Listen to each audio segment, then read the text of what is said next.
Eu acabei descobrindo esse negócio quando a gente tinha que ler um livro, Meu Pé de Laranja Lima, e daí eu optei por escutar um audiobook, porque já tinha lá, bem certinho, etc. E daí, durante a narração, tinha, como é que eu posso dizer? O narrador lia lá o livro bem certinho, com uma voz mais aconchegante, etc. Porque eu acho que o audiobook tem essa tendência de ser um negócio mais que você escutar relaxando, um momento mais de paz, de calma, e de fundo colocar os efeitos sonoros. Então, por exemplo, então ele foi pra escola, daí começava um barulhinho de conversa, um barulhinho ambiente, etc. Eu achei isso bastante legal. E eu acho que a tecnologia ajuda demais na tarefa. Tanto que a tecnologia acaba abrindo muitos horizontes para várias formas de contar a história, não só na literatura. Quer dizer, usando a literatura, na verdade. Por exemplo, uma mídia que você não espera ter literatura, digamos assim, é jogo de videogame, que nem você estava citando.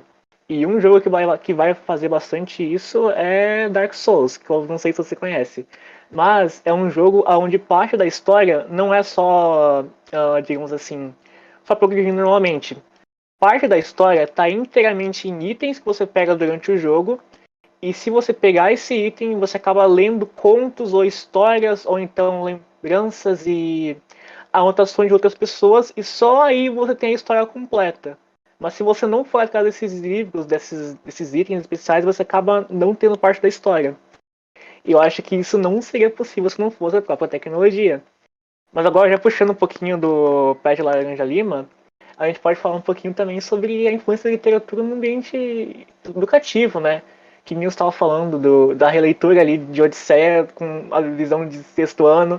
E, inclusive, é muito legal esse negócio de fazer releitura e trazer para um negócio mais atual. Por exemplo, os clássicos, né? Então, por exemplo, eu tenho aqui um livro do George Orwell, né? Daí a gente tem aquele costume de ver aquela capa padrão, cinza e etc. Mas essa aqui é uma edição diferente, então já é mais coloridinha e tudo mais. Realmente tentando trazer para nossa realidade, já que facilita um pouquinho a tarefa de se conectar, obviamente. Que nem eu estava falando antes sobre resumo, você acabou citando sobre ter um resumo bastante bom, etc. Mas ter aquele negócio do detalhe, da sutileza. Então, leitura é esse negócio de sutileza e detalhe, porque como a gente estava falando anteriormente, tem aquele ponto de você ler e se conectar, você ler e achar aquele negócio interessante, sentir uma emoção.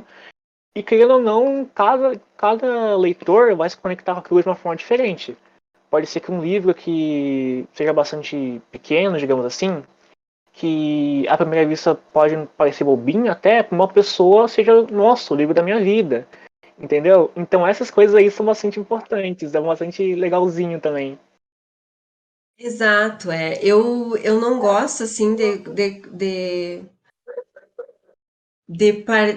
ficar fazendo muito juízo de valor, né, dos textos, das obras literárias, ou seja, isso é bom, isso não é bom, isso deve ser lido, isso não deve ser lido. Eu acho assim, significa para você, fez sentido para você, você conseguiu se conectar, porque é esse o objetivo da literatura, né, nos colocar num outro lugar, num outro tempo, num outro espaço, em contato com outro personagem, né, e com outros sentimentos, enfim, com outros problemas, e outros valores. Então, assim, se isso se realiza, se dá de fato, tá valendo a leitura, né? Se você, eu acho assim que não existe livro bom e livro ruim. Livro bom é aquele que você lê e você se conecta, significa, você estabelece relações com o seu mundo.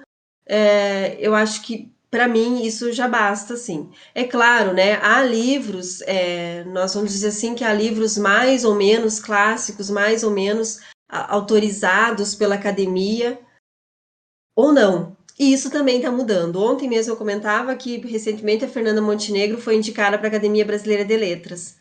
E aí há muitas críticas, porque afinal ela não é uma escritora, né? Quantos livros ela escreveu? Nós não sabemos quantos livros ela escreveu. Mas ela é aquela pessoa que certamente ela deve ter quase 80 anos, eu acho, já leu muito. E para o teatro, que é uma coisa, né, que ela é um ícone, né, do teatro e também da televisão e do cinema, ela leu muito. Então ela conhece muito sim da literatura, porque nós temos muito da literatura adaptada para o cinema, para o teatro, enfim.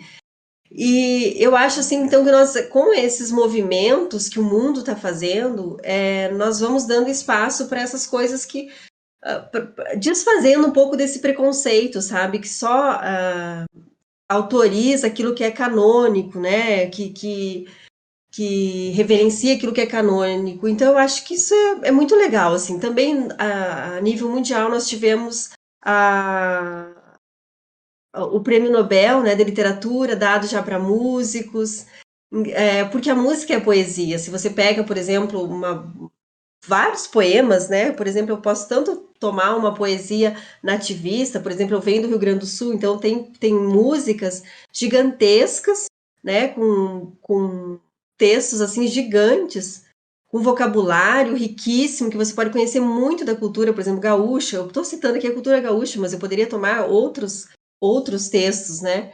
O próprio, acho que é Faroeste Caboclo o nome da música, não é? Sim, Faroeste Caboclo. Que é gigantesca, né? Quereres, por exemplo, do Caetano, que é uma música assim. Então, assim, você tem. E assim, o O Caetano, por Buarque exemplo. também, bastante desse negócio de Exato, poesia. exato. Quando eu pego uma música, por exemplo, assim, por exemplo, o Caetano, se fosse indicado hoje para a Academia Brasileira de Letras, ele é um cara extremamente estudioso da língua portuguesa. Né? Se você vai olhar para a música dele, ele tem um cuidado assim ele é chatíssimo, criterioso, sabe? Com letra, com gramática, com tudo. Então, assim, ele tem da arte, dessa coisa do jogo, da linguagem, da brincadeira, de quebrar, assim, os protocolos, né? Da gramática, não ser aquela coisa sisuda, mas ele conhece muito gramática. E ele é bem cri-cri, é bem chatinho. E eu aprendi uma coisa, assim, na graduação, né? Com uma professora, inclusive, de literatura, que a gente só pode quebrar essas regras que nos são dadas, né? Porque a gramática é aquele lugar assim de estabilizar a língua, né? De estabilização da língua, ou seja, ela não está ali para nos dar todas as possibilidades, é para nos dar a regra geral. E eu aprendi então que você só vai ser um bom, né? Um bom intérprete, no sentido de olhar bem para um poema, ou um bom produtor, um bom poeta, se você ter essa capacidade também de quebrar essas regras, sabe? Não só. Então, e isso tem sido feito por muita gente, assim, que não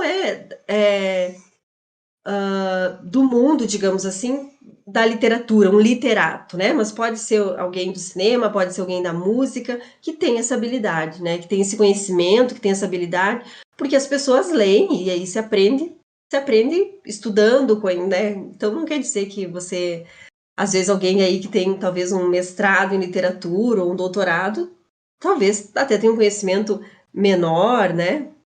Do que alguém como o Caetano, por exemplo, que é alguém da música. É, Inclusive, a língua tem essa coisa de ser uma coisa viva, né? A gente tem essa tendência de fazer a língua ficar bastante sólida e ser aquele negócio, é só considerar quando é de um certo jeito, mas a gente acaba esquecendo que a língua é uma coisa viva. A gente não tem aquele negócio de imitação, pelo contrário, a língua é feita para explorar. exato, acho que tu falou uma coisa incrível, que a língua é feita para explorar, né? E a literatura é esse lugar do possível, da exploração, do jogo, da brincadeira, por isso me fascina na literatura. E não é algo que nós fizemos só hoje com as novas tecnologias, né? É coisa assim, que vem de muito tempo, né? E também não é algo né, eu lembro assim que vocês comentaram sobre a influência da literatura, né, na antiguidade. Então nós tivemos diferentes momentos assim do acesso, né, à literatura. Então teve um momento que ela era, por exemplo, assim, quando sai o romance, né? Quando nós temos as publicações dos romances, como romances, enfim, os balzaquianos, né, Flaubert, etc. Que, sim, quem podia ler esse tipo de romance era uma população privilegiada, a burguesia em geral, que podia, né, ficar, digamos assim, nesse momento de fruição total, porque é um texto que é longo, né? Como você disse, ele é todo assim, ele é um texto em prosa, né, com blocos grandes, e tem uma linguagem, sim, bem eu poderia dizer, rebuscada, né, complexa, enfim. Então, eu precisava, assim, de uma formação para ler esse tipo de literatura. Mas se a gente voltar, por exemplo, vou voltar agora na Odisseia que eu comentei, o próprio Homero, quando a gente olha assim para a Odisseia e olha para esse textão, não estou falando agora dessa releitura, né? Mas quando eu olho, por exemplo, esse texto, que o meu livro tá bem amarelinho, né? Dessa capa ainda antiguinha aqui. Mas quando a gente olha para esse textão, às vezes a gente pensa assim, e pensar que essa obra, né, é milenar, nós criamos às vezes colocamos a literatura assim num pedestal que talvez ela nem tenha estado sempre, né?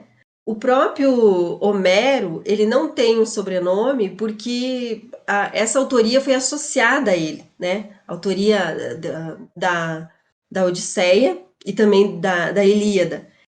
E há boatos, né? Há boatos assim que circulam há muito tempo aí na história da literatura, que inclusive talvez ele tenha sido um andarilho, né? Um senhor desses de rua que cantava, porque a Odisseia tem uma. Ela é produzida primeiramente como um texto cantado, tanto é que ela está em cantos, mesmo depois dela ter sido posta em prosa, os capítulos não são capítulos, né? Canto 1, canto 2, porque ela era cantada, e foi assim, através do canto, porque antes nós não tínhamos a escrita, né? Que ela foi, não tínhamos a escrita assim também tão popularizada, né? Eram poucos que tinham acesso à escrita, ao texto escrito, enfim. E aí a forma de se passar então esses mitos de uma população para outra, de um povo para outro, de uma geração, era através do canto, porque é mais fácil de memorizar, né? Se vocês, provavelmente, se eu cantar aqui Atirei o Pau no Gato, vocês devem conhecer esse canto. Se eu cantar Batatinha, quando nasce, se esparrama, vocês devem conhecer também. Então, Aqueles cantos lá para decorar fórmula em física, etc. exato. Então, isso já se fazia há muito tempo, lá na Grécia Antiga, para, digamos assim, transmitir, né, essa cultura literária, esses mitos, esses contos, essas histórias. E a Odisseia e a Ilíada foram casos assim. Depois elas foram transformadas em prosa, né?